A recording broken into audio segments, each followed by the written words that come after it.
მოგესალმებით, დავიწყოთ Business Insider ეკონომიკისა და ბიზნესის მთავარი სიახლეებით, რა თქმა უნდა, საუბრობთ მიმდინარე პროცესებზე, კიდევ ერთხელ ჩვენს წინა გადაცემებში ჩვენ ნახეთ ეკონომიკური ზრდის მაჩვენებლები, ვხედავთ ეროვნული ვალუტის კურსის ტენდენციას, ჯამური სტაბილურობა ამ წრილში, გამყარების ტრენდი, რომელიც ჰქონდა ბოლო კვირების განმავლობაში და კიდევ ერთხელ განსაკუთრებით საფასებელია, როდესაც ვხედავთ გლობალურ პროცესებს, მიმდინარე მოვლენებს ჩვენს ირგვლივ და რა თქმა უნდა, როდესაც ვსაუბრობთ ჩვენ ეკონომიკურ ზრდის მაჩვენებელზე, ცხადია ამ შემთხვევაში განსაკუთრებული მნიშვნელობა ენიჭება საქართველოს საბანკო სისტემის გრადობას, რამოდენიმე მნიშვნელოვანი ასპექტი აქვს გამოსაყოფი, მათ შორის ჩვენ ვსაუბრობთ საქართველოს ეროვნული ბანკის პრეზიდენტის გამოსვლა საქართველოს პარლამენტში, ჩვენ ვისაუბრეთ რეზერვებთან დაკავშირებულ პოლიტიკაზე, რეზერვების დაგროვების პოლიტიკაზე, მათ შორის ნახეთ სარეკორდო მაჩვენებელი რეზერვების დაგროვების ჭრილში, რომელიც ჩვენ გქონდა და ხშირად როდესაც საუბარი ხოლმე რეზერვების საჭიროებაზე, დიახ, როდესაც არის დრო რეზერვების დაგროვების ხდება, მაშინ დაგროვება და ეს არის სწორი პოლიტიკის შედეგი და რა თქმა უნდა რეზერვები არ არის ის მუდმივობა, რომელიც არასოდეს არ უნდა იხარჯებოდეს საჭიროების და მიხედვით რა თქმა უნდა რეზერვები ამ კუთხით მოქმედებაშია. ზოგადად მიმდინარე წლის დასაწყისი საინტერესო იყო საქართველოს საბანკო სისტემისთვის ბევრი კუთხით, რა თქმა უნდა მათ შორის ჩვენ ვნახეთ უმნიშვნელოვანეს მოვლენა ფუნქციაში საქართველოს ბანკის Lion Finance ჯგუფის მოხვედრა ცალსახად რა თქმა უნდა მთელი საბანკო სისტემის გამარჯვება და ამასაც უსმევდა ხაზს ყოველთვის და უსვამს ხაზს ყოველთვის Lion Finance ჯგუფის ხელმძღვანელი ბატონი არჩილ გაჩილაძე, რა თქმა უნდა ეს არა მხოლოდ საქართველოს ბანკის ან Lion Finance ჯგუფის, არამედ ეს არის საბანკო სისტემის ქვეყნის წარმატება მთლიანად და რა თქმა უნდა საბანკო სისტემის მდგრადობა ჩვენ საშუალებას გვაძლევს მთელი რიგი მოქმედებები კიდევ უფრო აქტიური იყოს, კიდევ უფრო თავმოყრილი იყოს, ამავდროულად უნდა აღვნიშნოთ, რომ სხვადასხვა ტიპის შეფასებებში და მათ შორის ჩვენ ვსაუბრობთ ფიჩის შეფასებასთან დაკავშირებით, ინფლაცია ის რაც შეიძლება ოდნავ იყოს გადახრილი, გარკვეულწილად მიზნობრივ მაჩვენებლებთან დაუახლოვდება მიზნობრივ 3%-იან მაჩვენებელს. თუმცა, როდესაც საბანკო სისტემაზე ვსაუბრობთ, ბუნებრივია ჩვენთვის განსაკუთრებით მნიშვნელოვანია ყოველთვის ვისაუბროთ ჩვენს კვალიფიციურ სტუმრებთან ერთად და ამ შემთხვევაშიც მინდა აღვნიშნო, რომ საბანკო სისტემაზე საუბარი წარმოუდგენელია საქართველოს საბანკო ასოციაციის გარეშე და მინდა წარმოგიდგინოთ ჩვენ დღევანდელი სტუმარი ბატონი დავით რუსია, საქართველოს საბანკო ასოციაციის ანალიტიკური დირექტორი. ბატონი დავით, მოგესალმებით. მადლობას გიხდით Business Insider-ში მობრძანებისათვის. ჩვენ გქონდა ერთხელ უკვე საშუალება ბატონ ალექსანდრესთან ერთად განგვეხილა საქართველოს საბანკო ასოციაციის ხელმძღვანელთან მთელი რიგი საკითხები. შემდგომ უკვე ფორუმზე გავაგრძელებთ ჩვენ ამ ნაწილის განხილვა და ძალიან გვინდოდა თქვენი სტუმრობა, მადლობა რომ მობრძანდით. თუ შეიძლება რომ სექტორზე, რომელიც საკმაოდ დინამიურია, გავაგრძელოთ საუბარი და ამ შემთხვევაში ვისაუბროთ საბანკო სექტორის უახლეს ძირითად მაჩვენებებზე, რომელიც გვაქვს.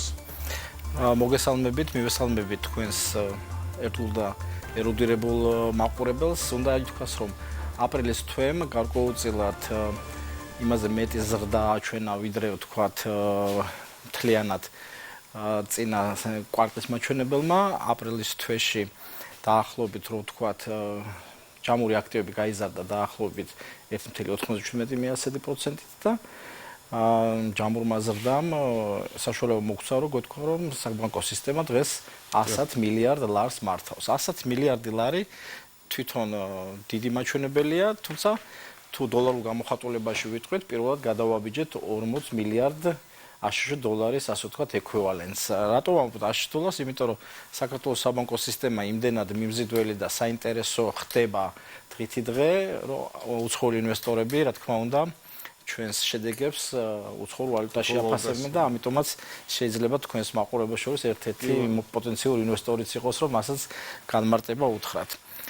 საკრედიტო პორტფელი ასევე ზრდადი არის, რაზეც ეროვნული ბანკიც ამახვილებს ყურადღებას. უნდა ვთქვათ, რომ საკრედიტო პორტფელი დაახლოებით 75 მილიარდი ლარია და კარგად რომ შევადაროთ აქტივებთან მიმართებაში დაახლოებით 68% ნახევარია. ეხლა რას ნიშნავს? ეს ნიშნავს, რომ ძირითადი აქტივი, რომელსაც შემოსავალი მოაქვს საბანკო სექტორისთვის, ეს მაინც კრედიტები არის. მიუხედავად იმისა, რომ დიდი რეფორმები კეთდება და ტარდება, ასე ვთქვათ, კაპიტალების ბაზის განვითარების მიმართულებით, საკრედიტო პორტფელი უცილობელ ლიდერად რჩება დღესდღეობით, ასე ვთქვათ, ფულის დაბანდების მიმართულებით. თუ ცალკეულ ბანკებში ჩავშლით, რა თქმა უნდა, ეს შეთანაწყობა ზოგ ბანკს 51% აქვს, ზოგს 87%-მდე ადის, თუმცა უნდა ვთქვათ, რომ საშუალოდ 68-71% ფარგლებში ვიმყოფებით და ვფიქრობთ, რომ ეს აქტივების აპრილის ზრდა უკვე მაისის კრედიტების ზრდაში აისახება. ჩვენ და აღვნიშნოთ, რომ 2022 წლიდან მოყოლებული დეპოზიტების მოცულობა ბატონ გიორგი ასევე იზრდება სისტემაში. ის პერიოდულად საკრედიტო პორტფელსაც კი უტოლდება, თუმცა დღესდღეობით დაახლოებით 97%-ია მთლიან საკრედიტო პორტფელს. ეს ნიშნავს, რომ საქართველოს საბანკო სისტემის ნდობა და მისადმი, ასე ვთქვათ, ინტერესი მაღალია და ეს სადეპოზიტო პორტფელი, რომელიც კიდევ მოგოცემ ალბათ საშუალება ამაზე ვილაპარაკოთ, მზარდი არის როგორც ადგილობრივი მოსახლეობის, ასევე უცხოელების მხრიდან და ამას რა თქმა უნდა გარკვეული რეფორმები რაც გატარდა, იგივე შევახსენოთ ჩვენს მაყურებელს, რომ საქართველოში არსებობს დეპოზიტების დაზღვევის სააგენტო, რომელიც უკვე თითოეულ ბანკში იურიდიული და ფიზიკური პირების დეპოზიტებს azღვევს 50000 ლარის ფარგლებში. რა თქმა უნდა, ამბობენ, რომ მოდით ევროკავშირთან ახლოს მივიდეთ, შევახსენოთ მოხარებას, რომ ევროკავშირი დაახლოებით 100000 ევრო აქვს. ალბათ ეს არის ის ნიშნული, სადაც ჩვენ ვისწრაფით, თუმცა ამ ეტაპზე ჯერჯერობით 50000 ლარი, რაც იყო გაჟღერებული, იმას მივახციეთ და საბანკო ასოციაციის, ბანკების და ისევ და ისევ დეპოზიტების დაზღვევის სააგენტოს ჩართულობით დღეს მუშაობთ ახალი ზღურის შემუშავებაზე.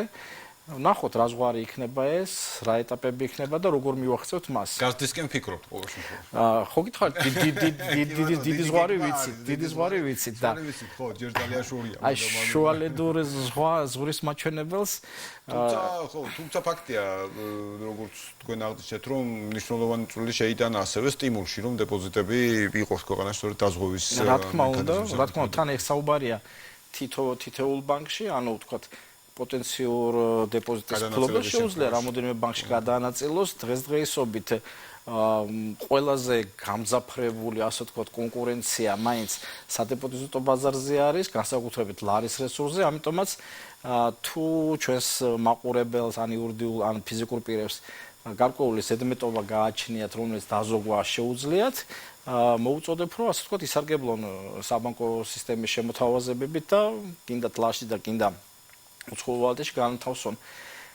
რეალურად დღეს რო კარგად დავინახოთ, დაახლოებით 54% სადეპოზიტო პორტფელის ბატონ გიორგი ლარულ რესურსში არის მოქცეული. ვალუტის ადრესანდობას.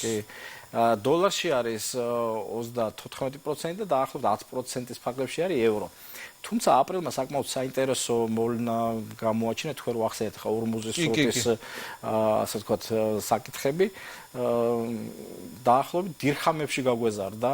ანუ გარკვეულწილად ხო, ანუ ბანკებმაც შესთავაზეს დირხამებში, ასე ვთქვათ, დეპოზიტების და რა თქმა უნდა ეს სასწაული მაჩვენებელი არ არის, მაგრამ თვითონ პროცენტულურ ზრდის მაჩვენებელს, როცა ვთქვათ 350% უტოლდება, ეს ნიშნავს, რომ გარკვეულმა ინვესტორთა ჯგუფმა ჩათვალა, რომ საქართველოში ამ თანხების დაბანდება, გამორიდება შესაძლებელია იყოს. ჩვენ რა თქმა უნდა ვიცით, რომ საქართველოს ეროვნული ბანკი და ქართული საბანკო სექტორი ცდილობს, რომ გარკვეულ ხაბად გადააქციოს საქართველოს. ამას რა თქმა უნდა თავისი ბევრი მუშაობა უძღოდა, მაგრამ კიდე ძალიან ბევრი სამუშაოა, იმიტომ რომ თვითონ კაპიტალებისთვის, კაპიტალისტვის ყოველთვის გარბიან დიდი ბაზრებისკენ, როგორც ასე ვთქვათ, ამერიკის შეერთებული შტატები და თან მოუწოდებს იმათი ხელისუფლება, რომ ჩვენთან მოდით, ჩვენთან იქნებით დაცული. ამიტომაც რაღაც ნაწილი, რომელიც ჩვენთანაც თუ დარჩება, ასე ვთქვათ და თლად ოკეანის გაღმა არ წავა ეს კაპიტალების ძალიან მისასალმებელი იქნება. უნდა ვთქვათ, რომ მოგების ალბათ ერთი ორი სიტყვა მოგებაზე ვთქვათ. კი, აუცილებლად. ჩვენ უნდა ვთქვათ, რომ ქართული საბანკო სისტემა არის საიმედო, მყარი, მზარდი და ამავე დროს ტრანსპარენტული. რას ნიშნავს ტრანსპარენტული? ეხლა, როდესაც შენს ყველა ციფრს, ინფორმაციას ფართოდ, ასე ვთქვათ, წარმოაჩენ ნებისმიერ ჩვენს მაყურებელს შეუძლია გინდა ეროვნული ბანკის საიტზე, გინდა ცალკეული ბანკების საიტებზე შევიდეთ და წლიური ანგარიშები წაიკრიბოთ. ეხლა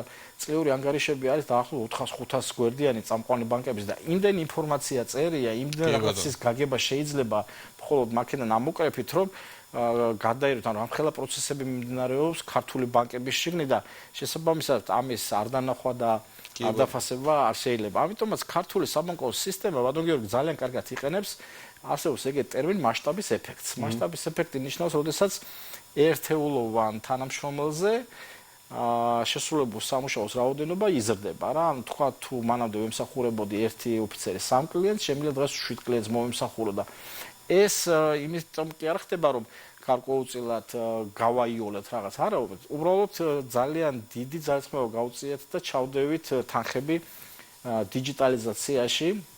ძალიან დიდი, ასე ვთქვათ, თანხები ჩავდევით იმაში, რომ ხელმისაწვდომი გამხდარიყო ნებისმიერი ადამიანისთვის და ალბათ ცოტა მომავალში რო გავიხედოთ ეს ერთ-ერთი თქვენი კითხვაც იქნება. საბოლოო ჯამში შეიძლება 5-10 წელიწადში მივიდეთ იქამდე, რომ მხოლოდ მობილური, ჩვენ და ვირტუალური ბანკი იყოს.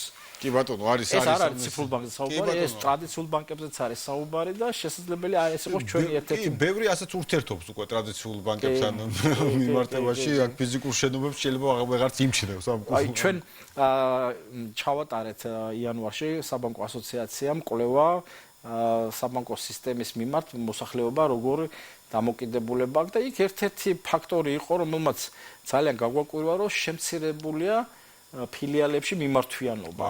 წარმოგიდგენიათ, ეს ნიშნავს, რომ ის ფილიალური ქსელი, რომელიც დღეს არის წარმოქმნილი, ნელა-ნელა ალბათ ტრანსფორმირდება სერვის ცენტრებად და ამ სერვის ცენტრებს ექნება და ძირითადად ეს ყველაფერი უკვე გადავა ვირტუალურ სივრცეში, მობილურში, ინტერნეტში, ინტერნეტ ბანკში და ამავე დროს ამან შეიძლება გარკვეულწილად კონკურენციაც გაზარდოს. რატომ? იმიტომ რომ მომხმარებლისთვის ხო უკვე ეს ვიზუალი გაქრება, გარკვეულწილად სიდიდის შეგრძნება გაქრება და ის ბანკი, საბანკო დაწესებულება, რომელიც სწრაფად მოემსახურება, მასზე მორგებულ, ასე ვთქვათ, პროდუქტებს შესთავაზებს კლიენტს, შეიძლება ეს კლიენტი მან გადაიბიროს. აპლიკაციის ეფექტურობა იქნება ძალიან და ამაში ძალიან ხელს უწყობს იგივე საქართველოს საბანკო ასოციაციის და ეროვნული ბანკის ერთობლივი პროექტი, რომელიც ღია ბანკინგის ეკოსისტემის განვითარებას უწყობს ხელს, ეს ნიშნავს, რომ ნებისმიერ ადამიანს შეუძლია უკვე თავისი, ვთქვათ, ერთ ბანკში არსებული ინფორმაცია თავისივე თანხმობით მეორე ბანკს გადაუზიაროს და იმ ბანკის კლიენტი გახდეს და შესაბამისად ეს მიგრაცია, ასე ვთქვათ, ბანკებს შორის ძალიან გაადვილებული არის. ამიტომაც ღია ბანკინგის მერე კიდე ღია ფინანსები მოყვება და ამაზე ჩემზე კომპეტენტური ხალხიც არსებობს, იმათაც შეიძლება ამაზე გაგზავნოს. თქვენი შეფასებები განსაკუთრებით კვალიფიციურია და ზოგადად საქართველოს საბანკო ასოციაცია გამოირჩევა ძალიან მაღალი კვალიფიკაციით. ამ კუთხით მართლაც საიმედო ხელში ვართ სისტემის ნაწილში კიდევ ერთხელ. ცოტა ვაზღობთ ამ სისტემას. ჩვენს მოხმარებლები ჩვენი მხრიდან ვაზღობთ ამ შემთხვევაში სახელმწიფო სტრუქტურები ერთია, მაგრამ არის საბანკო ასოციაცია, ვისი აზრებით ჩვენთვის განსაკუთრებით მნიშვნელოვანია. აუცილებლად მინდა გკითხოთ, აი ძალიან საინტერესო თემა, ისევ ფორუმს გამოვყვები ამ ნაწილში და ვახსენეთ უცხოელების ნდობა. ხომ კი, რა თქმა უნდა, კონკურენცია მაღალია, ოკეანის მიღება ძალიან ძნელია კონკურენციის გაწევა, მაგრამ მიუხედავად ამისა, თუნდაც აი არსებულ გლობალურ გამოწვევებთან მიმართებაში, რამდენად მდგრადია თვითონ ქართული საბანკო სისტემა და რა გვაჩვენა თუნდაც აი ამ ბოლო რყევებმა?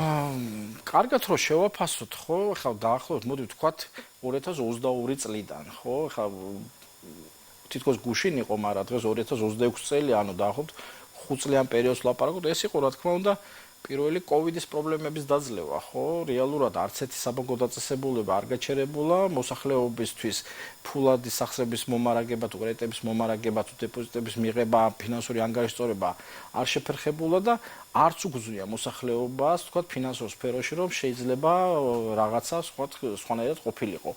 ამაში, რა თქმა უნდა, კომერციულმა ბანკებმა ძალიან დიდი ძალისხმევა გაწიეს, იყო, რა თქმა უნდა, იქ პირბადეების გახსოვთ, ალბათ ეს ბარიერების გახსოვთ, ყველაფერი, მათ შორის საბანკო სისტემამ საკმაოდ დიდი ფულადი და მატერიალური რესურსი გაწია, რომ კოვიდის, ასე ვთქვათ, საბრძოლოდ გარკვეული შეხიდება გაეკეთებინა, ასე ვთქვათ, საქართველოს მთავრობისთვის. გარდა ამისა, უნდა ვთქვათ, რომ იგივე ომის შემდგომ საქართველოს დაახლოებით 100-დან 150,000-მდე ექსპატი თუ ვთქვათ, უცხოეთის მოქალაქე თავისი ოჯახებით, ასე ვთქვათ, გადმოვიდნენ. ამათი მომსახურება, მიღება, პლასტიკური ბარათების გაცემა, ანგარიშწორების დაალაგება, რისკების აწონვა, შეფასება, ეს ყველაფერი ისე, ასე ვთქვათ, განხორციელდა, რომ არც შიდა და არც გარე, ასე ვთქვათ, დამკვირვებელს ამასთან მიმართებაში აქტუალების გარდა სხვა რეაქცია არ გამოუწვევია. უნდა ვთქვათ, რომ ამავე დროს გარკვეულწილად მკაცრი გვაქვს, მაგრამ ეფექტური საბანკო ზედამხედველობა. ამას თვითონ ეროვნული ბანკიც აღიარებს, ჩვენც ვეუბნებით, რომ ცოტა შევარბილოთ თქო, თუმცა ისევ და ისევ იშველიებენ არგუმენტს, რომ ეს საერთაშორისო ჩვენი პარტნიორები ამას გვიწონებენ და გარკვეულწილად ამაზე აკეთებენ აქცენტირებას. ეხლა თქვენ როდესაც რეზერვებზე ილაპარაკებთ, ხო, ხა რეზერვებში დაახლოებით დივერსიფიკაციის თემა შემოვიდა, ხო, და სადღაც $1 მილიარდამდე ოქროში არის დენომინირებული ჩვენი რეზერვები. ასევე ქალტონ ნათიას ერთ-ერთ მოხსენებას თუ გავიხსენებ, დაახლოებით 300 მილიონამდე არის ჩინურ-ფასიან ქაღალდებში.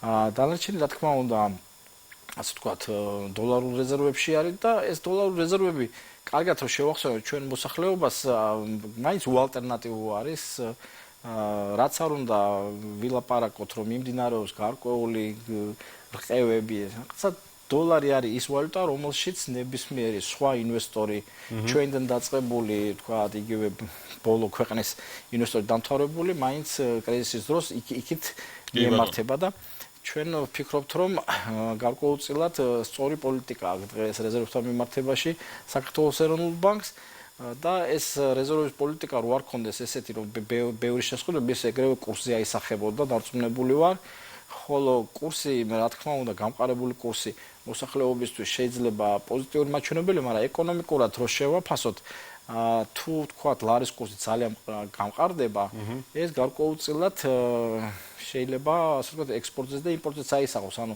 შეიძლება საქართველოს იმპორტი გაუიაფრდეს და მეტი იმპორტური საქონელი შემოვიდეს საქართველოში და ექსპორტი გაგვიძვირდეს. ამიტომაც აი აქ ძალიან კარგად ჩანს ეროვნული ბანკის როლი, რომელიც ძალიან ასე ვთქვათ ფრთხილად ლავირებს კურსი, რეზერვი და ასე ვთქვათ სტაბილურობის ასე ვთქვათ ზღვარზე. კი ბატონო, აი როდესაც საბანკო სისტემაზე ვსაუბრობთ და კონკურენცია ვახსენებთ, თქო სხვა ჭრილში სად შეიძლება წავიდეს კონკურენცია დიჯიტალ ნაწილში. დღეს როგორ ხედავთ, მით უმეტესად გამსხვილებაც ვნახეთ, ასე ვთქვათ, შესყიდვა. როგორ შევაფასებთ კონკურენციის ნაწილს საბანკო სისტემაში?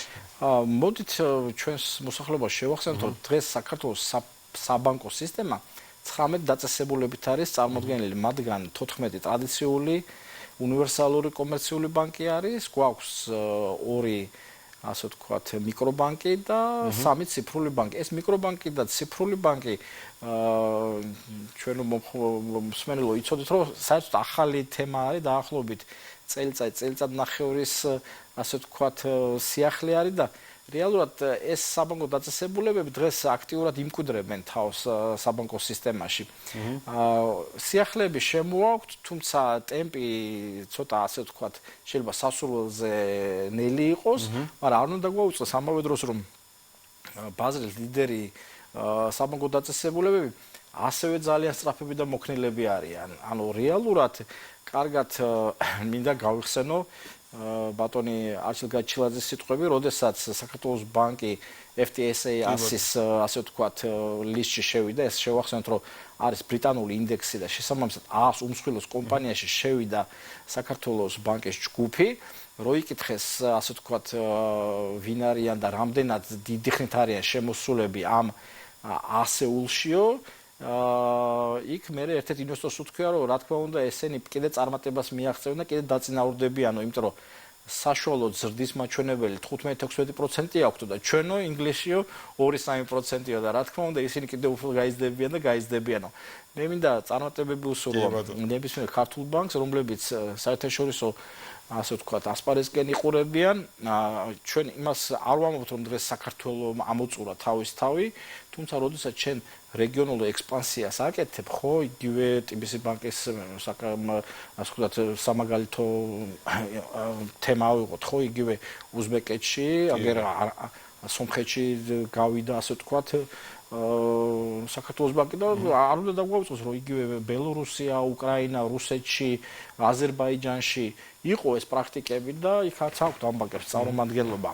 ამავე დროს, როდესაც ჩვენ საბანკო სისტემის ჯამურ აქტივობებზე ვსაუბრობთ, არ უნდა დაგვაუწყოს, რომ კავკასიის რეგიონს უნდა შევედაროთ, ხო? ეხლა კავკასიის რეგიონში მაგალითად ჩვენ ჯამური აქტივობით აზერბაიჯანს დაახლოებით $2 მილიარდი ვჯობნით. უფრო მეტი ვართ, კი. დაახლოებით 4-5 მილიარდით მეტი ვართ, ვიდრე სასომხეთის მთლიანი საბანკო ბაზარი. ეს აბსოლუტურ მაჩვენებლებში და იგივე საერთო კომპანიები, რომელიც თქვენ ახსენეთ, ისინი ხომ საქართველოს მარტო არ განიხილავენ, ხო, ისინი განიხილავენ როგორც რეგიონს. იმ რეგიონში ჩვენ აზერბაიჯანის, შუა აზიის რესპუბლიკა ყველანი ვართ ჩამოწეული და მათ შორის თუ ავსტები მუდისი იყო, თუ ავსტები დაგვაწინაურეს და მე-7 კალათაში გადაგვიყვანეს, ხო, ყაზახეთთან ერთად. დანარჩენი ჩამოთვლილი ქვეყნები ყველა მე-8 კალათაშია და ჩვენ წელს მე-7 კალათაში გადავედით, ეს ძალიან მისასალმებელია და ერთი ფაქტი კიდე მოუწოდებ ჩვენ მოსახლეობას ხშირად გამოიყენოს ასე ვთქვათ სტატისტიკის დეპარტამენტის საიტი, ძალიან მნიშვნელოვანი ინფორმაციებია და შეიძლება ხა ბევრს არც გაუმახვილება მას ყურადღება, მაგრამ საქართველოში ერთ სულ მოსახლეზე მთლიანი შიდა პროდუქტი, ხო, რომელსაც GDP per capita ეძახიან, $10,000 ზღვას გადააჭარბა. $10,000 ზღვარი, ასე ვთქვათ, დაახლოებით 5-10 წლის წინ რო გველაპარაკა, ისეთ შორეულ პერსპექტივად მოიაზრებოდა, თუმცა რას ნიშნავს ეს 10,000-იანი ზღვარი? დაახლოებით ეს ვართ საშუალო და მაღალი კატეგორიის ქვეყნებში, როგორც საერთაშორისო სავალუტო ფონდის, ასე ვთქვათ, შიდა დოკუმენტებში არის განთავსებული, იქ არის $4,000-დან $14,000-მდე. ანუ ჩვენ ვართ უკვე ზედა ზღვა 14,000-ისკენ მივისწრაფვით რა, ანუ ქვედას ძალიან დიდი ხანია დავშორდით და მივისწრაფვით ზედასკენ $10,000 ეხლა ხანს გადავაჭარბებთ 1-2 თვე არის და იმედი გვაქვს რომ 2-3 წელიწადში ჩვენ ამ 14,000-ს დავწვდით. ხა ეს ნიშნავს რომ ჩვენ დაახლოებით გავუტოლდებით ისეთ ქვეყნებს როგორც არის ესტონეთი, პოლონეთი, რომლებმაც ასე ვთქვათ აღმოსავლეთ ევროპის ქვეყნები, რომლებმაც ეს ზღვარი უკვე დაძლიეს და ასე ვთქვათ მაღალ შემოსავლიან ქვეყნებად ასე ვთქვათ ითვლებიან. აი, როცა ჩვენ საუბრობთ აი შესადარმოჩენებზე, ძირითადად საუბრობთ და რა თქმა უნდა საბანკო სისტემის წარმატებაზე, რა თქმა უნდა აქ უნდა ვახსოვოთ მომხმარებლის გარეშეს წარმოუდგენელი ნაწილია. თქვენ ახლა ძალიან ყურადღებით აკვირდებით დარწმუნებული ვარ და მათ შორის თქვით კვლევის ნაწილიც ახსენეთ. მომხმარებლის ქცევა როგორ იცვლება გარდანი ნაწილი ისა რაც გავაკეთეთ, აი წლიდან წლამდე იზრდება ჩვენი მომხმარებელი. როცა ვსაუბრობთ ხოლმე ევროპულ სტანდარტებზე, შედარებაზე, ჩვენი მომხმარებელი სად არის ამ სტანდარტებში? თქვენი დაკვირვებით. ისეთ როგორი საინტერესო საკითხი არის, ოდესაც ბოლო 3 წლის ინფორმაციას მათ შორის დამსაქმებლების, ასე ვთქვათ, გინდა ასოციაციას, გინდა მათ, ასე ვთქვათ, სარეკრუტინგო კომპანიებს ძალიან გაიზარდა Z თაობის ახალი გენერაციის, ასე ვთქვათ, წარმომადგენელთა რაოდენობა არა მარტო თვითონ ბანკში როგორც დასაქმებულების, არამედ როგორც ჩვენი კლიენტების. ანუ ამ თაობას გარკვეულწილად სხვანაირი ქცევა ახასიათებს წინამორბედი თაობებისგან. შეიძლება ჩვენ მოსახლეობას არ ქონიან, არ დაფიქრებულ ამაზე, მაგრამ არსებობს გარკვეული, ასე ვთქვათ, მსგავსი ქცევები, რომელიც ერთი წლოვანების თქვათ მაგალითად 2014-დან თქვათ 2020 წლამდე დაბადებულ ადამიანებს ახასიათებდეს ან 10 წლით იქით. ამიტომაც ეხლა მოდის აი ეს თაობა, რომელიც უფრო მეტად ენდობა დისტანციურ, ასე ვთქვათ, არხებს, უფრო მეტად ამახვილებს ყურადღებას საბანკო დაწესებულებების სოციალურ პასუხისმგებლობაზე, რამდენად წარმოაჩენენ ისინი თავს თავიანთი, ასე ვთქვათ, ქცევით რამდენს არგებენ, ასე ვთქვათ, საზოგადოებას და ამ მიმართულებით ESG მიმართულებით და სოციალურ პასუხისმგებლობის მიმართულებით საბანკო დაწესებულებას საკმაოდ დიდი ნაბიჯებია გადგული. ამაზე ჩვენ, ასე ვთქვათ, სალომე მაკარეძე, ჩვენი დირექტორი შეიძლება მომავალ ერთ ეთერში მოიწვია და იმას შეიძლება ეს თემა ძალიან კარგად გაშალოს. გარდა იმისა, რომ საბანკო დაწესებულების, აი როგორ გითხრათ, საბანკო დაწესებულების ფილიალების გამოყენების შემცირების ტენდენცია დავინახეთ, ასევე დავინახეთ გაიკვირდება და ბანკომატების გამოყენების სიხშირე ეცემა. ეს საინტერესო გადარიცხვის. იცით რატო აი დაახლოებით ტრანზაქციების 95% უკვე არის ციფრული. ანუ დისტანციური, პრაქტიკულად უკონტაქტო და ჩვენ რო ვნახოთ, ხო, ყველა კომერციული ბანკი იქნება თუ ვენდორი იქნება, რამოდენიმე ბანკის პოსტერმინალი აქვს დაყენებული და სიმართლე გითხრათ, ძირითადად დიდ ქალაქებში თითქმის ქეშის ტარების აუცილებლობა გაქრა. უკვე ცოტა დიდი ქალაქებზე რო გადიხარ, მაინც გარკვეული კი ბატონო, მაინც გჭირდებათ. თუმცა ეს ფაქტი, რომ ტრანზაქციების 95% ასე ვთქვათ, გადასული არის, ასე ვთქვათ, დისტანციურ არხებზე, არ ნიშნავს, რომ საქართველოში ფულადი მასაზე მოთხოვნა შემცირდა. კი ბატონო. ჩვენ ვაანალიზებდით ერთ-ერთ შეხვედრაზე, იქ ისევ ეროვნულ ბანკთან ვიყავით ბანკები და მაშინ განვახატო 2022-დან 25 წლამდე დაახლოებით ფულადი მასა ქეში, აი ნაღდი ქეში, ეს არ ვლაპარაკობთ ბოდიში და ეკონომიკურ ტერმინში M0-ს, M1, M2, M3 ეს დეპოზიტების რომ ეს კუმულაციურად რო ემატება, იმებზე არ ვსაუბრობთ.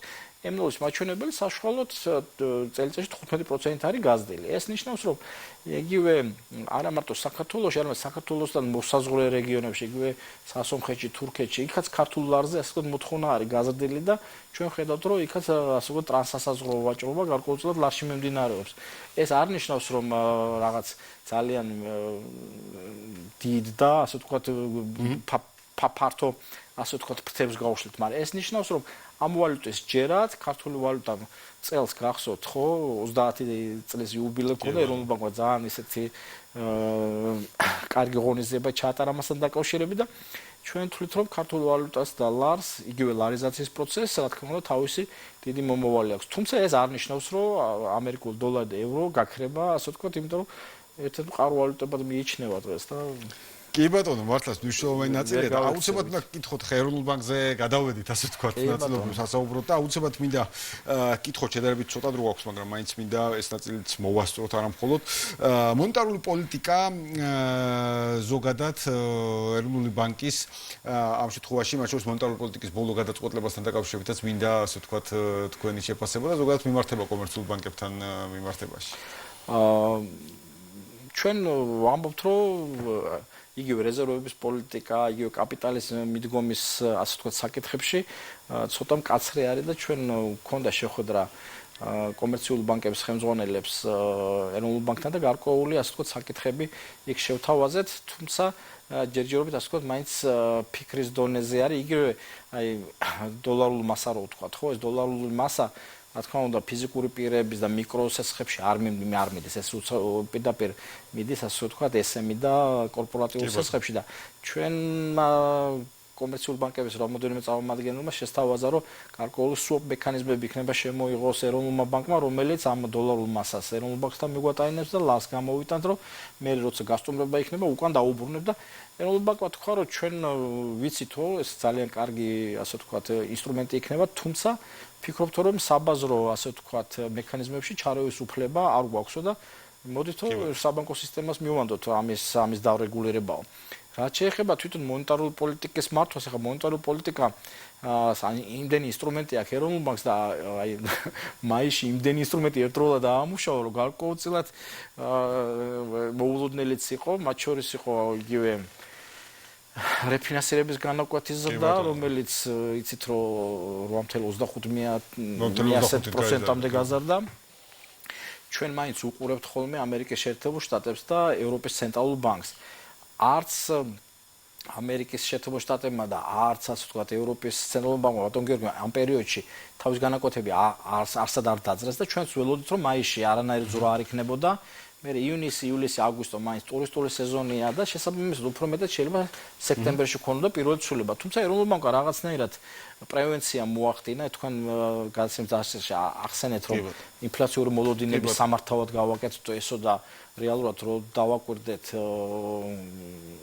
სიმართლე პრაქტიკა და რეალობა ასე ვთქვათ ნათქვამს შეესაბამება. ამერიკის შეერთებულ შტატებში ხო ახალი მაგალითად ფედერალური სარეზერვო სისტემის ახალი ხელმძღვანელი მოვიდა, რომელიც ცნობილი იყო იმით, რომ უჭერდა მხარს საფოსტო განაკვეთების შემცირებას, მაგრამ აპრილში რო შევხედოთ, ხო 3.8% აქვს ინფლაცია ამერიკის შეერთებულ შტატებში და მაინც და მაინც ივნისის სხდომა ეხა 11-12-ში არის, მე მგონი არ მისცეთ მას საშუალებას ამ განაკვეთის შემცირების. ამიტომაც ჩვენც და დანარჩენი მსოფლიოს ისევ და ისევ არსებული განაკვეთის ფარგლებში ვიქნები და ამ მხრივ თქვათ პროცენტების გაიაფებას დოლარულ სესხებზე არ უნდა ველოდოთ. ევროპის ცენტრალურმა ბანკმა ასევე ცოტა არ იყოს და შემოატრიალა ტრენდი და დღეს არის ექსპერტების მოლოდინი რომ მიუხედავად იმისა რომ 2%-მდეა შემცირებული, ალბათ გაზრდისო რა, ისიც ივნისში გაზრდის განაკვეთს, იმიტომ რომ იქაც ინფლაციური წნეხია. ახლა ეს ორმუზის სრუტის გარკვეულწილად კრიზისი, რომელიც კი არის იმის მოლოდინი, რომ მალე გადაიჭრება, მაგრამ რას გავუგებ ასე ვთქვათ, დიდ მოთამაშეებს შეიძლება არც დაამთავრონ, კაი ხარ. კი ბატონო, დავით, ბოლოს მინდა გითხოთ აუცილებლად, ძალიან საინტერესო ბევრი საკითხი მინდოდა. ბევრი კითხვა რომ მოგწევთ, ახლა არ გავალ ეთერიდან. ძალიან მინდოდა გამოსვა, მეც გეტყვით, რომ დიდი სიამოვნებით იმას მიძლებთ უახლოეს პერიოდში, რომ განვაგრძობთ დანარჩენ საკითხებზე საუბარი. ჯამურად სექტორთან მიმართებაში როგორ ხედავთ 2026 წელს? მე მესმის ჰორმუზის, მე მესმის გლობალური турბულენცია, მაგრამ როგორც ეკონომისტები ამბობენ, სხვა თანაბარ პირობებში, ანუ როგორ მიდის ტენდენცია. 2026 წელს ციფრულ მაჩვენებლებში ხო ეს პროგნოზის გაკეთება ყოველთვის არასაშუალო საქმე არის, მაგრამ ფიქრობთ, რომ აქტივები ორნიშნა ზრდას აჩვენებს, 10% და 10% ცოტა მეტი. საკრედიტო პორტფელი ალბათ ისევ 15% გაიზრდება და გარკვეულწილად დიდი ზრდა უნდა გქონდეს, ესე ვფიქრობთ, სადეპოზიტო პორტფელში. კი ბატონო. ამისთვის ეროვნული ბანკების, კომერციული ბანკების აქტიურ ნაბიჯებს დგამენ, რომ უცხოური, ბევრი ასე ვთქვათ, არხებიდან ეს სახსრების მოზიდვა მოხდეს. ამავე დროს, კარგად უნდა ვთქვათ, რომ აუცილებლად გაციფრულების მიმართულებით პროცესები არ შეჩერდება, არამედ დაჩქარდება და განსაკუთრებით დაჩქარდება ხელოვნური ინტელექტის ასე ვთქვათ გამოყენება ბიზნეს პროცესებში.